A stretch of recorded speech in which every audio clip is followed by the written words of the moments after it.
दामोदर के पास पहुंचे और बोले, हे स्वरूप, मुझे मेरे प्राण वल्लभ के पास ले चलो, मैं और ऐसे जीवित नहीं रह सकता। स्वरूप दामोदर अब क्या करें? हम उन्हें बोला, हाँ हाँ प्रभु, अवश्य आइए, मैं आपको आपके प्राण वल्लभ के पास ले चलता हूं। स्वरूप दामोदर हमेशा ऐसे करते थे, नहीं तो प्राण रहेंगे नहीं, तत्क्षण प्राण विसर्जन कर देंगे महाप्रभु। अब भगवान जो है, उनके अंश के अंश के अंश जो शेष हैं, अनंत शेष हैं, वह अनंत ब्रह्मांडों को धारण करते हैं। कहां पे? अपने उत्थानों के ऊपर। और यहां पे महाप्रभु जो परतत्व की सीमा है, उनकी क्या अवस्था है कि वे खड़े भी नहीं हो पा रहे। वे खड़े नहीं हो पा रहे। कौन? श्रीमद महाप्रभु। तो जब भी गौरंग महाप्रभु का या श्री कृष्ण लीला का स्मरण करना है तो याद रखें, भगवान भाव में कभी नहीं करना। हमारे गौर सुंदर खड़े नहीं हो पा रहे, तो वह बाएं व दाएं ओर से ललिता व विशाखा यानी कि स्वरूप और राय रामानंद के कंधों पे हाथ रख के चलने का प्रयत्न कर रहे हैं। चलने का किसी तरह थोड़ा आगे तक लेके गए तो महाप्रभु ने क्या देखा? आगे एक पुष्प वाटिका है। पुष्प वाटिका देखते ही श्रीमद महाप्रभु ने हाथ छुड़ाया ललिता विशाखा से और भागने चले, दौड़ पड़े। क्या सोच के कि ये क्या है? वृंदावन है। भागने लगे, छोड़ो मुझे, वृंदावन आ गया। तो ये देखते ही उनके संगियों को, महाप्रभु के, उनके पीछे भागना पड़ा कि उनको किसी तरह पकड़े। बगीचे में पहुंचे तो महाप्रभु ने बोला, देखो वृंदावन को मैं आ गया, अब फटाफट एकदम जल्दी मुझे मेरे प्राण वल्लभ से मिला दो। स्वरूप दामोदर की पहली समस्या क्या थी कि उन्हें प्राण रक्षा करना। दूसरी ओर उनको लेके चल रहे हैं तो महाप्रभु बोल रहे हैं, अब तो मेरा वृंदावन आ गया, अब तो एक ही कमी है, मुझे मेरे प्राण वल्लभ से मिलाओ।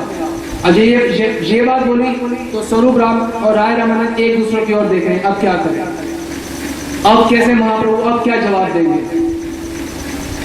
श्री कृष्ण कहां है? और ये सुन के बस गौरंग महाप्रभु रास पंचाध्याय से एक श्लोक उच्चारण करते हैं और कहते हैं कि अनेक फूलों का उदाहरण देते हैं। कहते हैं कि आप सब फूलों ने, जैसे कि पनस, प्रयाल, असन, जंब, अर्क, बिल्व, बकुल, आम्र इत्यादि, हे कदम, आप सब फूलों ने तो जन्म ही दूसरों के कल्याण के लिए लिया है। तो कृपया करके आप मुझे ये बताएं कि मेरे प्राण वल्लभ कहां मिलेंगे। सर्वप्रथम किससे पूछ रहे हैं? फूलों से, कि मेरे प्राण वल्लभ कहां मिलेंगे। और प्रत्येक वृक्ष से ऐसी जिज्ञासा करे जा रहे हैं, श्री कृष्ण कहां है, मेरे प्राण वल्लभ कहां है, परंतु उत्तर कुछ भी नहीं मिल रहा। तो महाप्रभु का उत्तर जब नहीं मिला महाप्रभु को, तो वे सोचने लगे, ये जो पेड़ है ना, वृक्ष है, ये पुरुष जाति के हैं, तो पुरुष क्या जाने स्त्रियों का जो दुख है, जो विरह है, उसको पुरुष क्या जाने। तो मैं गलत लोगों से पूछ रही हूं, मुझे स्त्री जाति के वृक्षों से पूछना चाहिए। फिर तुलसी, बेली, मालती, युथी, माधवी, मल्लिका, इन वृक्षों से महाप्रभु ने पूछना शुरू किया, हे सखी, तुम तो मेरी सखी हो, स्त्री जाति के है ना, तो तुम तो मेरी सखी हो, तुम तो मेरा विरह समझती हो, श्री कृष्ण ने तुम्हें अवश्य यहाँ पे दर्शन दिए होंगे, तो कृपया करके मुझे भी मेरे प्राण वल्लभ का पता बता दो। स्त्री जाति के वृक्षों से श्रीमद महाप्रभु पूछ रहे हैं। अब वहां से उत्तर नहीं आया तो कृष्ण किसके पास गए? तुलसी महारानी के पास। सखी,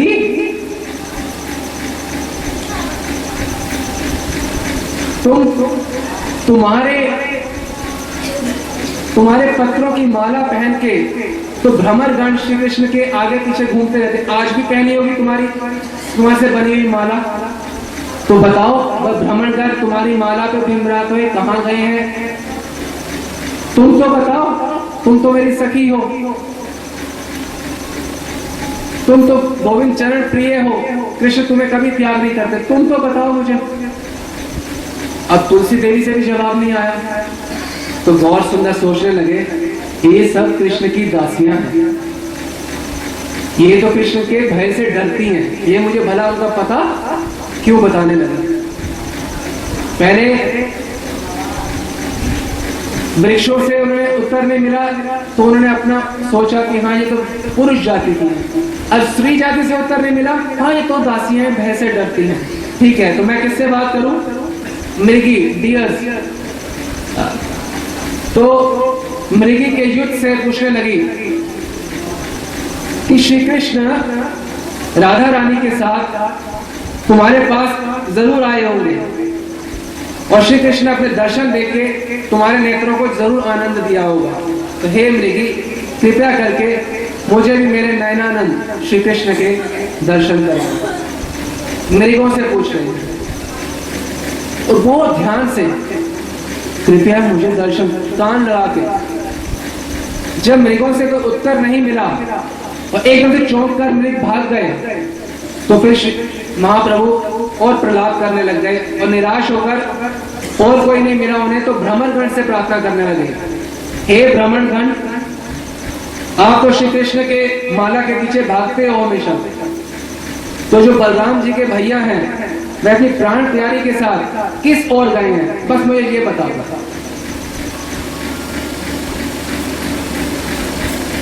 अब उत्तर तो प्राप्त फिर से नहीं हुआ, तो महाप्रभु से बिल्कुल सहन ही नहीं हुआ, बिल्कुल सहन नहीं। इस समय महाप्रभु कहां पे हैं? समुद्र के पास, नीलाचल में। तो जब उससे कुछ भी उत्तर कहीं प्राप्त नहीं हुआ तो अपना देह विसर्जन करने के लिए समुद्र की ओर भाग पड़े। और पीछे कौन है? राय रामानंद स्वरूप दामोदर। तो जैसे समुद्र की उन्होंने देखा ये समुद्र नहीं है, उन्हें यमुना लगी और यमुना की ओर वे जाने लगे, ये सोचे यहाँ पे श्री कृष्ण होंगे।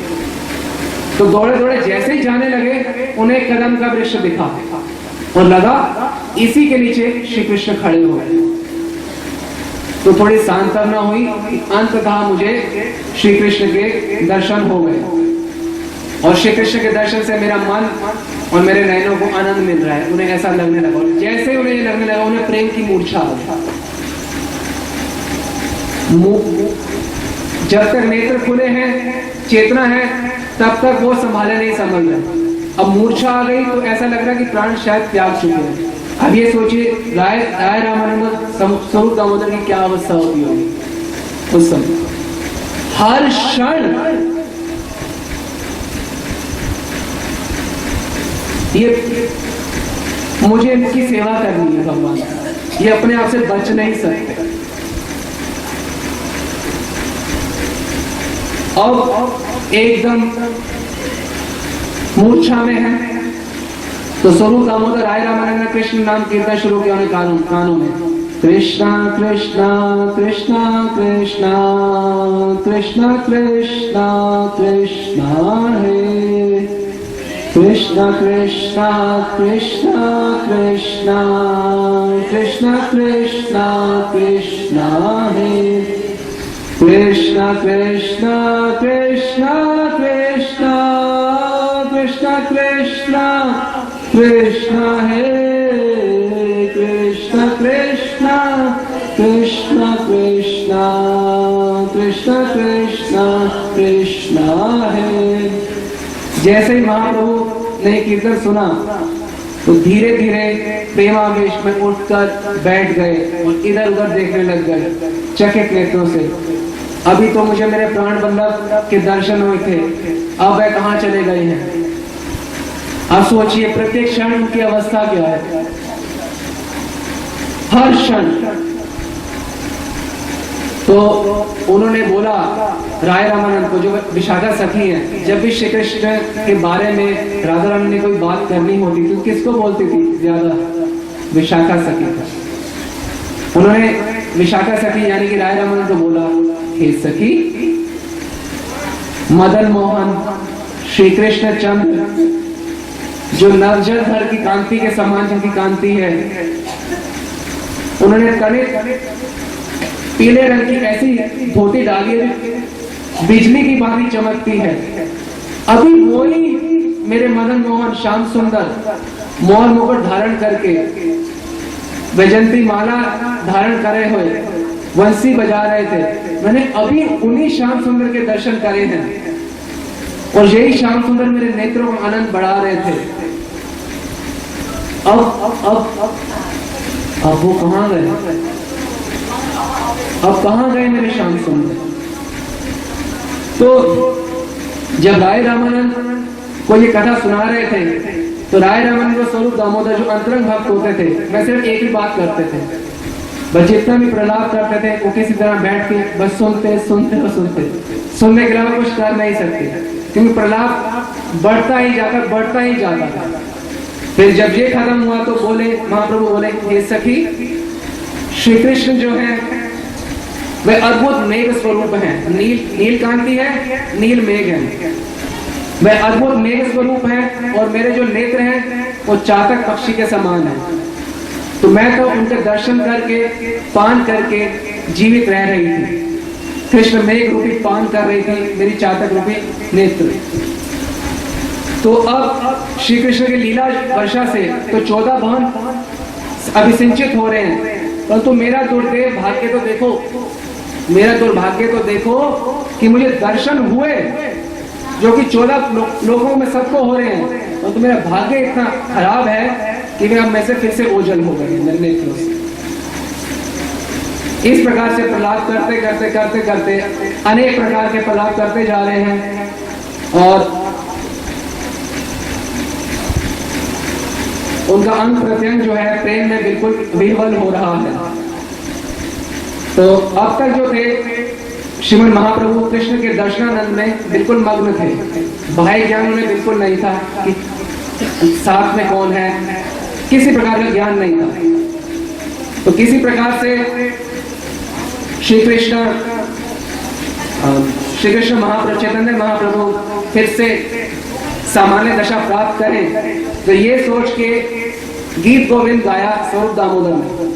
गीत गोविंद का पहला श्लोक गाया जिसमें ये बताना चाह रहे स्वरूप दामोदर कि श्री कृष्ण कहीं गए नहीं हैं, वे कहां पे हैं? वे रासलीला में ही हैं। रासे हरि में ही विहित विलासम स्मरति मनोमम तृप्त परिहासम।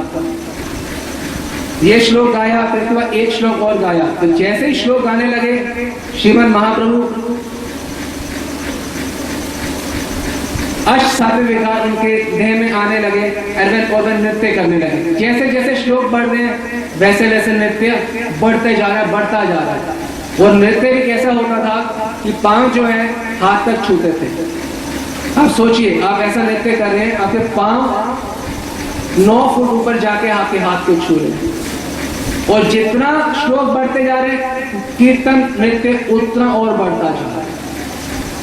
अब 2 श्लोक गाए केवल स्वरूप दामोदर ने, फिर उन्होंने सोचा और आगे नहीं गाएंगे।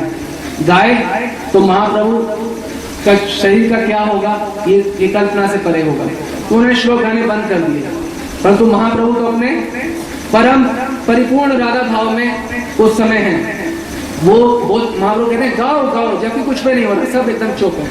गाओ गाओ और गाओ और गाओ और गाओ। इस प्रकार से चलता रहा और किसी तरह भक्तों ने महाप्रभु गौर हरि को घेरा और हरि बोल हरि बोल हरि बोल हरि बोल हरि बोल करके किसी तरह उन्हें बिठाया और मुंह पे थोड़ा छींटा दिया, उनका श्रम दूर किया और किसी तरह समुद्र स्नान कराया, आश्रम पर लेके आए, प्रसाद ग्रहण करवाया और थोड़ा सा चेष्टा करी कि विश्राम करें महाप्रभु। अब विश्राम तो क्या होगा, फिर महाप्रभु उसके बाद जगन्नाथ देव जी के दर्शन को पधारे, क्योंकि कार्य तो एक ही है, ईश्वर परम आविष्टा। अब जगन्नाथ जी के दर्शन को पधारे तो उससे पहले कौन सा श्लोक सुना था उन्होंने? रासलीला का, तो महाप्रभु रासमंडल में है, तो वो जगन्नाथ जी के दर्शन कर रहे हैं, उनको देख रासलीला रही है जगन्नाथ जी के दर्शन में, ना उन्हें और कुछ सुनाई दे रहा है ना ही दिखाई दे रहा है। तो निर्निमिष नेत्रों से वह रासलीला के दर्शन करे जा रहे हैं और उनको अष्ट सात्विक विकार आ रहे हैं तो स्वरूप दामोदर ने क्या किया, महाप्रभु के ठीक पीछे जाके खड़े हो गए। राय रामानंद को इशारे से बोला तुम साथ में खड़े हो जाओ। जगदानंद पंडित तो अन्य भक्तों को बोला तुम और घेर के खड़े हो जाओ कि महाप्रभु कभी भी प्रेम में मूर्छित हो जाएंगे और उन्हें पकड़ना होगा। ये होती है कालोचित सेवा, अपने इष्ट के मन को जानना कि वो किस अवस्था में है और उसी अनुसार सेवा सब आयोजित करना, नियोजित करना। तो सब खड़े हो गए आसपास और जैसे सोचा था वही हुआ। हाँ कृष्ण करते करते प्रेम में मूर्छित हो गए महाप्रभु, गिर गए और फिर से उठाया स्वरूप दामोदर ने और अपने गोदी में रखा और राय रामानंद इत्यादि ने अपने कमंडलू से पानी लेके छींटा मारने लगे और किसी तरह प्रेम मूर्छा भंग करी। और स्वरूप दामोदर को जब मूर्छा भंग हुई तो बोला फिर से, क्या बात बोले, जहां पे रुके थे, कहां पे रुके थे, रास मंडल का दृश्य मैं बोल रहे, अभी तो मेरे प्राण बल्लभ के मैं रास मंडल में दर्शन कर रहा था स्वरूप, ये क्या हो गया, श्री कृष्ण कहां चले गए। फिर से वही अवस्था, श्री कृष्ण कहां चले गए, मेरे प्राण बल्लभ कहां चले गए। भीख मांग रहे हैं, गिड़गिड़ा रहे हैं, व्याकुल हो रहे हैं, हे स्वरूप मुझे मेरे प्राण बल्लभ के पास ले चलो, मैंने अभी दर्शन करे, अभी दर्शन करे। और महाप्रभु को क्या बोल रहे स्वरूप दामोदर, हाँ महाप्रभु चलो मैं आपको श्री कृष्ण के दर्शन पे ले चलूं। मंदिर में भी यही बोला और महाप्रभु एकदम झटपट खड़े हो गए और धीरे धीरे कल के चला के महाप्रभु को उनके निवास स्थान पे भक्तगण फिर से ले आए किसी तरह।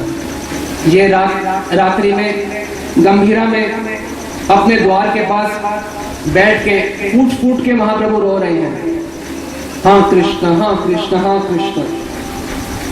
और स्वरूप गोस्वामी से पूछते हैं कि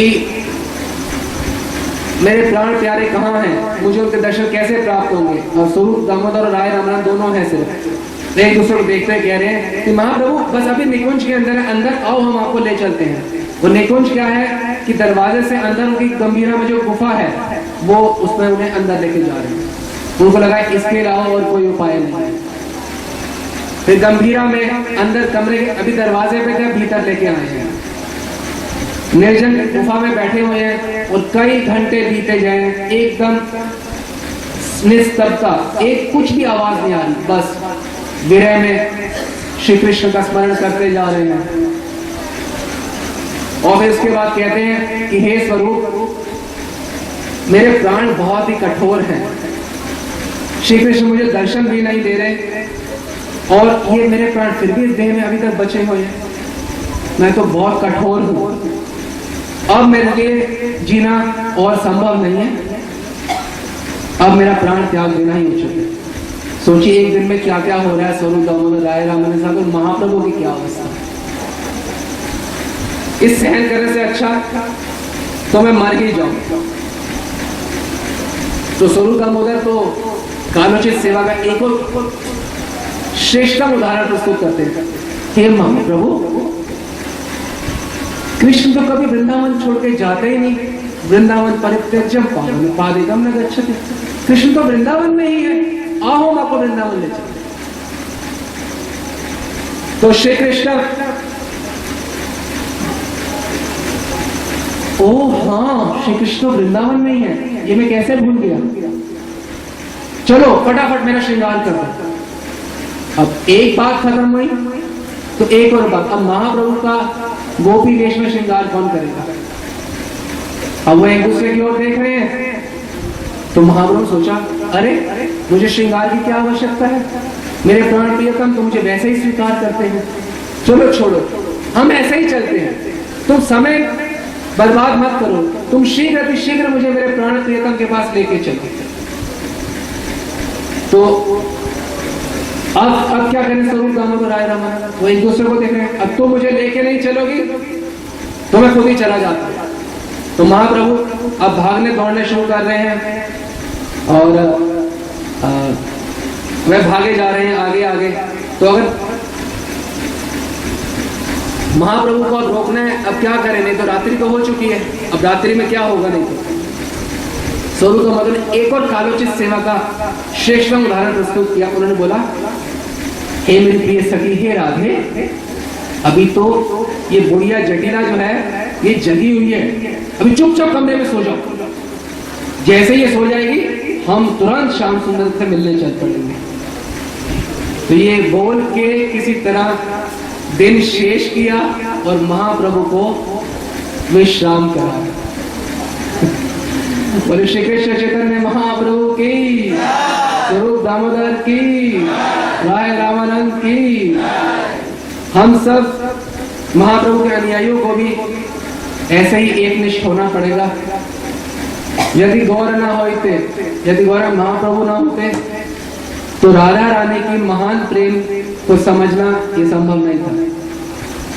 गौरव महाप्रभु के महान प्रेम को, राधा रानी के महान प्रेम को हम गौरव महाप्रभु के पास ही समझ पाए और कैसे सेवा की जाती है राधा रानी की युगल की, ये स्वरूप दामोदर व राय रामानंद से हम समझ पाए।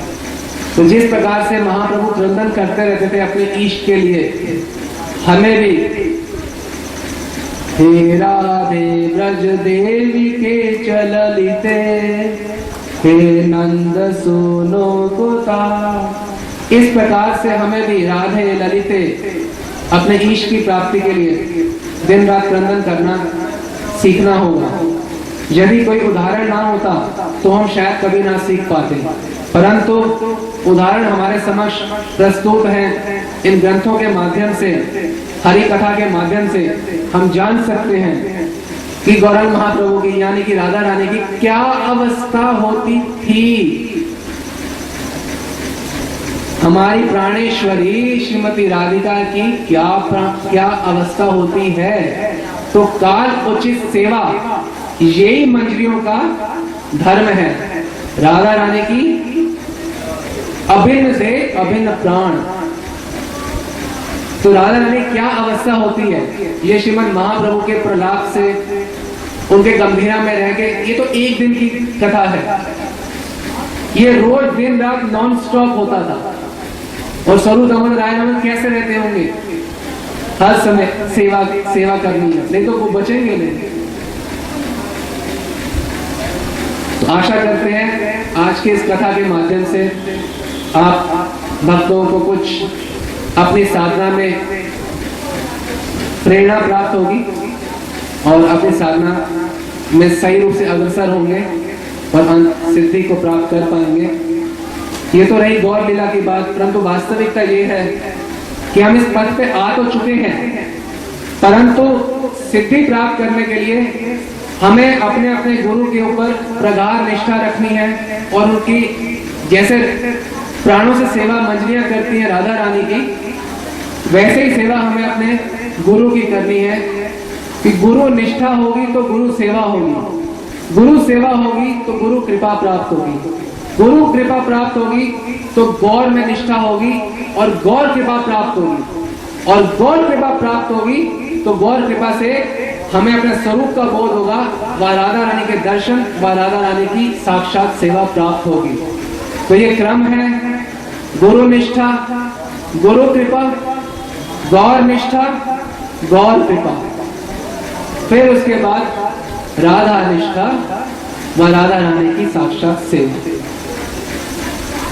तो ये केवल जो गौर पूर्णिमा है ये फिर से एक और वर्ष की तरह नहीं होना चाहिए कि हम आए अपने गुरु के आश्रम में, कुछ नर्तन किया, कुछ कीर्तन किया और घर गए और वैसे के वैसे हो गए। नहीं, हमें गुरुदेव को इस रूप में लेना होगा यदि हम वास्तव में भगवत प्राप्ति करना चाहते हैं।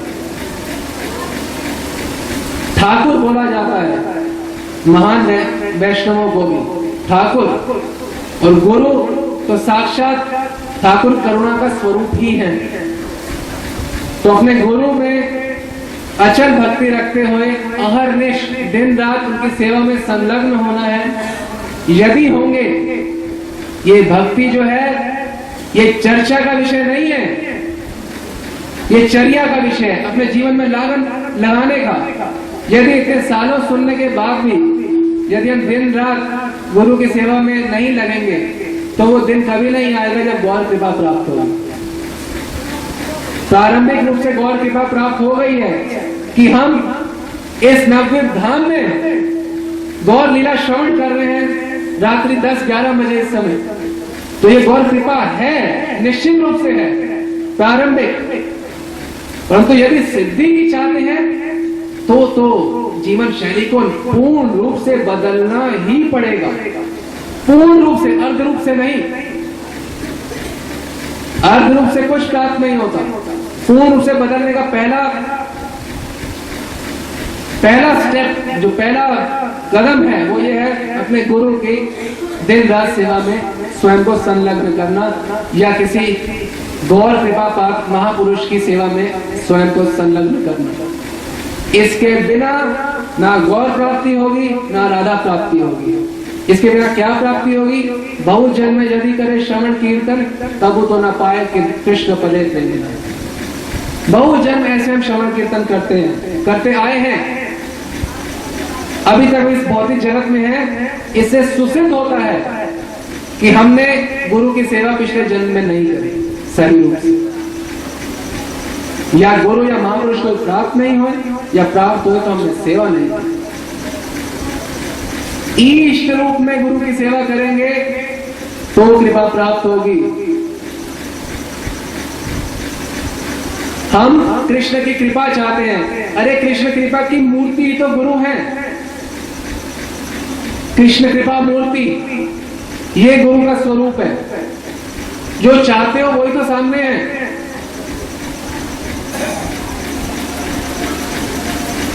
श्रीला स्वरूप दामोदर बाबा जी महाराज आप लोगों के समक्ष हैं।